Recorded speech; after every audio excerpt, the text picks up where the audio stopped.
Bonjour à toutes et à tous. Comme chaque trimestre, je vous propose un point complet sur l'environnement économique et financier.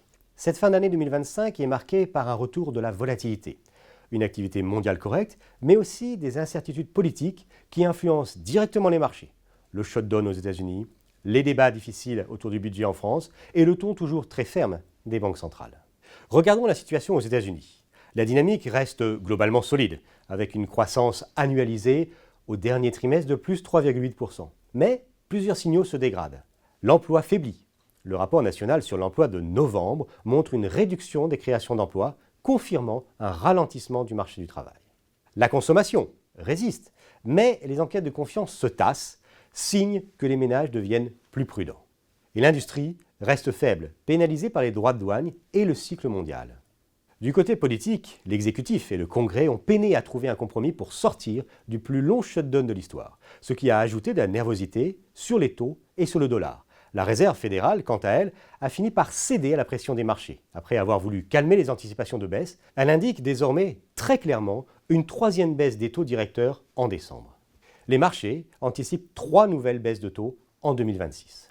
Les taux longs, eux, se sont, dans un premier temps, stabilisés légèrement au-dessus de 4%, un niveau cohérent avec l'inflation américaine encore autour de 3%. Puis sont repartis à la hausse début décembre avec la perspective de hausse des taux japonais. En zone euro, les indicateurs avancés montrent une activité plus solide dans les services mais modérée dans l'industrie. L'indice des directeurs d'achat, indicateur très suivi par les marchés, ressort à 52,7, en phase avec une croissance européenne proche de 1,3% en 2025. L'inflation européenne reflue lentement, mais demeure au-dessus de la cible, autour de 2,1%, 2,4% pour l'inflation dite cœur. On anticipe un ralentissement de l'inflation pour l'année prochaine à 1,7% contre 1,9% pour l'inflation cœur. La BCE reste néanmoins très ferme et le marché n'anticipe qu'une demi-baisse des taux sur les 12 prochains mois. En France, plus particulièrement, les budgets 2026 ont du mal à être adoptés, sur fond de négociations complexes entre les différents groupes parlementaires.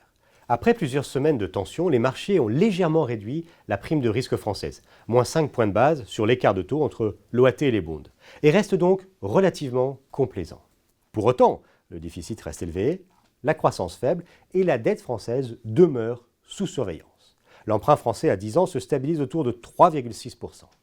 Sur les marchés obligataires, on observe un regain de tension aux États-Unis et en Europe. Les dernières semaines ont confirmé la trajectoire déjà entamée.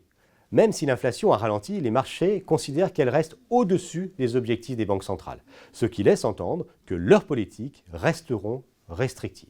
Des besoins de financement des États qui ont explosé, déficit budgétaire important, dépenses militaires, etc.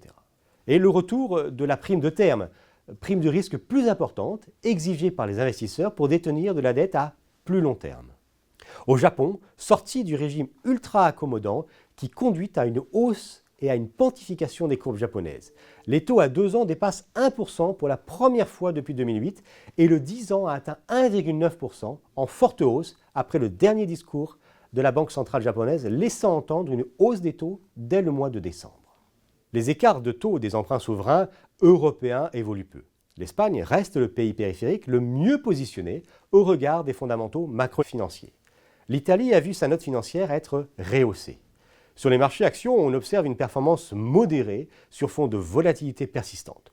Au dernier trimestre, les marchés actions mondiaux ont montré une progression modeste, plus 0,7% en euros pour l'indice MSCI World, avec une faiblesse persistante des marchés émergents, notamment en Chine. La volatilité est restée élevée, notamment à la suite des déclarations de la Réserve fédérale. Les secteurs dits value, comme les banques, l'énergie, ont continué de superperformer, tandis que les actions dites de croissance, notamment celles de la tech, restent très volatiles en raison d'interrogations sur les niveaux de valorisation. Quelles implications pour l'assurance vie? Dans ce contexte où les taux réels remontent et où les banques centrales restent prudentes, les conditions sont favorables pour renforcer durablement les portefeuilles obligataires des fonds en euros des assureurs vie.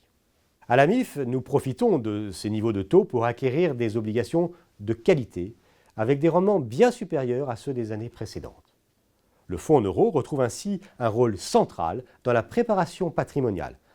Rendement net attractif, protection du capital, gestion rigoureuse. Enfin, notre poche action reste sélective, exposée à la santé, aux infrastructures et aux grandes thématiques de long terme. Notre stratégie de gestion de l'actif général continue de s'articuler autour de 3 principes de gestion. 1. La qualité obligataire. Priorité aux émetteurs solides, aux maturités intermédiaires et à l'analyse renforcée du risque souverain. 2. Une exposition à actions ciblées. Sélectivité sur les secteurs défensifs et porteurs comme la santé, l'énergie ou les infrastructures. Et 3. L'agilité, c'est-à-dire notre capacité à ajuster rapidement nos allocations dans un environnement encore incertain. Inflation, politique américaine, budget français, tensions géopolitiques.